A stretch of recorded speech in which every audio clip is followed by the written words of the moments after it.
Então esse é um vídeo que ilustra a PCR, a reação em cadeia da polimerase, né, que é a replicação in vitro. Nós vamos exibir o vídeo, vamos explicando, vamos parando em determinadas partes para detalhar, né, para vocês poderem ter um entendimento melhor. Então aqui está ilustrando um tubo, né? Esse tubo seria um tubo de PCR.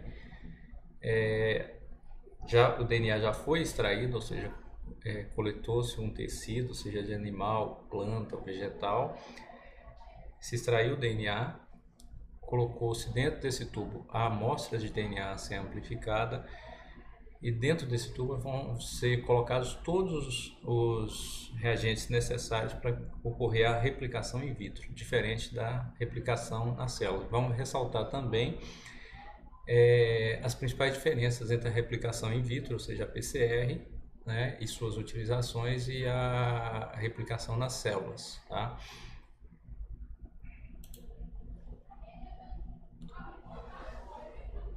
Então aqui é como se a gente agora estivesse dentro do tubo, né? E está aí o DNA extraído, né, do tecido, de várias células, e esse emaranhado de DNA, né? E diferente de outras técnicas como a citogenética, que a gente consegue ver os cromossomos, ver todo o genoma, né, todo o conjunto cromossômico, aqui na PCR o objetivo é amplificar regiões específicas do DNA, uma região marcada. Então, o que vai delimitar essa região marcada vão ser os primers utilizados para cada tipo de marcador específico.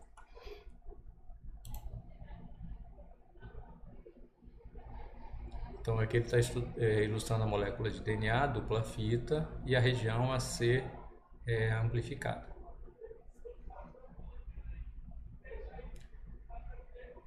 O primeiro ciclo então da PCR ele envolve o aumento de temperatura. Então aqui está ilustrando um aumento de temperatura de 95 graus. Isso vai provocar a abertura da fita de DNA pela desnaturação das pontes de hidrogênio. Isso aqui já é um ponto de diferença da replicação que ocorre nas células, que lá ocorre por processos enzimáticos, através da helicase, girase, né, que é uma topoisomerase, que provoca a abertura da fita. Aqui é por desnaturação através do aquecimento.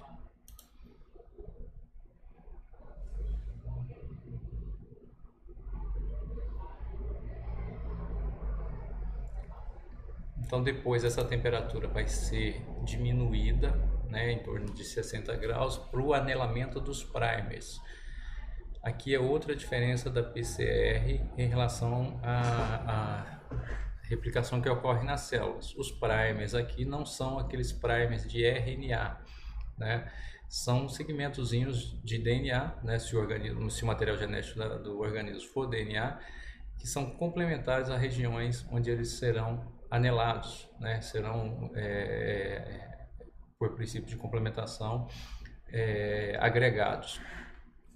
O DNA tem essa propriedade, né? Se tiver segmentos de DNA complementares, eles vão anelar, vão se juntar por princípios de complementação, tá? Sempre obedecendo as posições 5', 3', ou seja, a polimerização, o alongamento dessa fita, ela vai ocorrer no sentido 5', 3', porque na 3' fica um H livre e a enzima é capaz de adicionar nucleotídeos e fazer o alongamento dessa fita.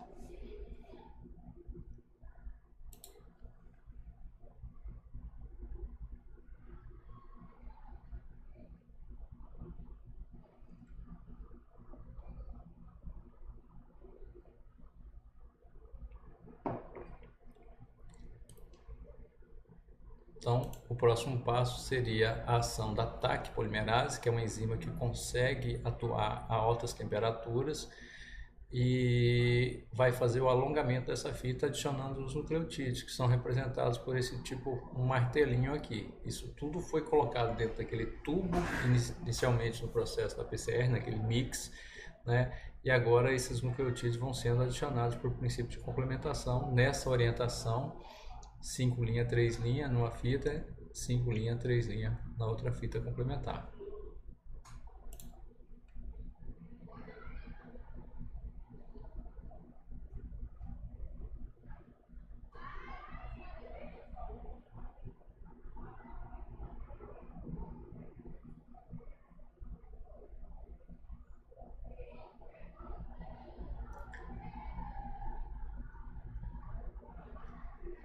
Inicialmente, não teremos ainda fragmentos do tamanho delimitado, né, porque ele segue fazendo essa polimerização enquanto tiver fita complementar, enquanto tiver reagentes, temperatura adequada, mas depois de alguns ciclos a gente vai começar a ter mais fragmentos do tamanho delimitado em relação a esses fragmentos longos, né, que é o que vai poder ser visualizado em uma eletroforese ou numa genotipagem via sequenciador.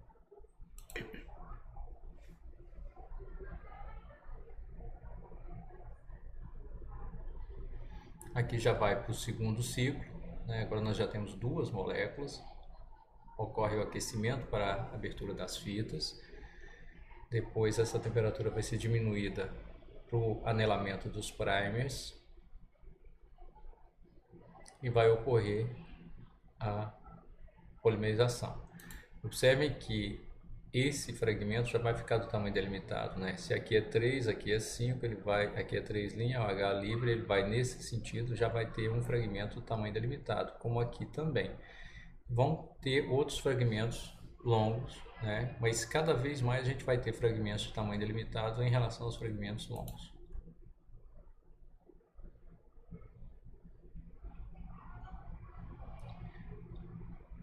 Ação da TAC, adicionando os nucleotídeos.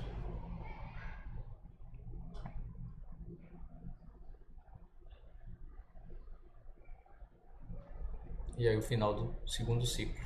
Isso tudo é programado no termociclador para fazer esse processo de aquecer para abrir as fitas, baixar a temperatura para anelar, depois uma temperatura específica para reação de polimerização e faz um looping, repete isso 30, 40 vezes até ter todo o processo amplificado.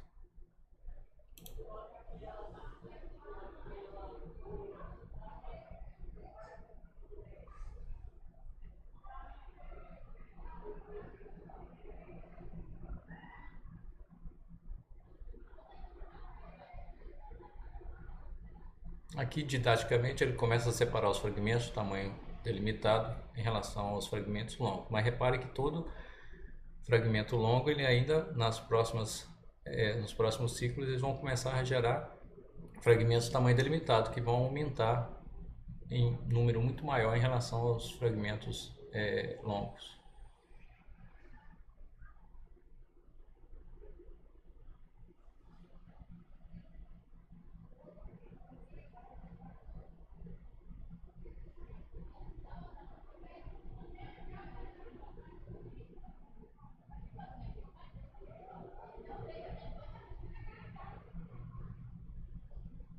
Aqui já no quinto ciclo.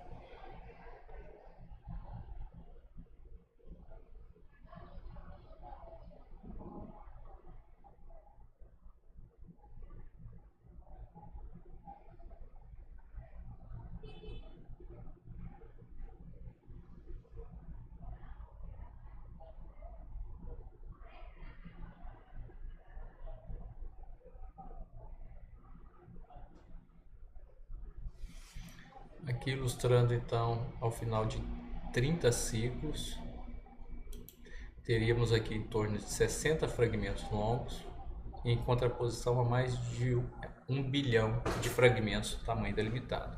Esses fragmentos sobrepostos poderão ser visualizados após a eletroforese e coloração e gerar um padrão de banda, né, que a gente diferenciado, que a gente chama de polimorfismo, que é subsídio, né, para vários estudos e diagnósticos, né? Então a PCR tem uma importância muito grande como base para muitos marcadores moleculares e também para vários diagnósticos que são utilizados em animais, em humanos atualmente.